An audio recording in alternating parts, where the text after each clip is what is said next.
ప్రధానమంత్రి నరేంద్ర మోదీ విదేశీ పర్యటన కొనసాగుతుంది. 2 దశాబ్దాల తర్వాత భారత ప్రధాని సైప్రస్ లో పర్యటించారు. అక్కడి నుంచి కెనడా వెళ్లారు. అక్కడ జరగనున్న G7 సదస్సులో ఈ రోజు పాల్గొంటారు. అక్కడి నుంచి క్రొయేషియా పర్యటనకు వెళ్లనున్నారు.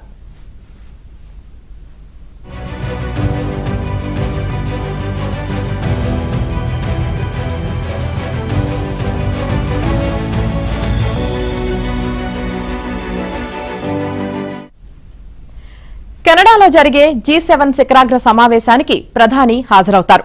రేపు క్రొయేషియాకు వెళ్లి జూన్ 19న భారతదేశానికి తిరిగి వస్తారు. తన పర్యటనలో ప్రధానమంత్రి మోదీ కెనడా ప్రధానమంత్రి మార్క్ కార్నీ ఆహ్వానం మేరకు G7 శిఖరాగ్ర సమావేశానికి హాజరు కానున్నారు.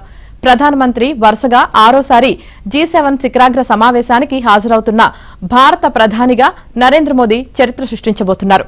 ఈ శిఖరాగ్ర సమావేశంలో ప్రధానమంత్రి ఇంధన భద్రత, సాంకేతికత, ఆవిష్కరణలు, ముఖ్యంగా AI శక్తి సంబంధాలు, క్వాంటం సంబంధిత సమస్యలతో సహా ముఖ్యమైన ప్రపంచ సమస్యలను G7 దేశాల నాయకులు, ఇతర ఆహ్వానించిన అవుట్రీచ్ దేశాలు, అంతర్జాతీయ సంస్థల అధిపతులతో చర్చిస్తారు.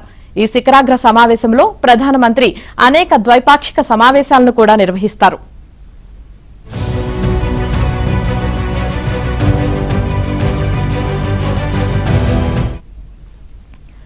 ప్రధానమంత్రి ఈ విదేశీ పర్యటన చాలా ప్రత్యేకమైనదిగా పరిగణిస్తున్నారు.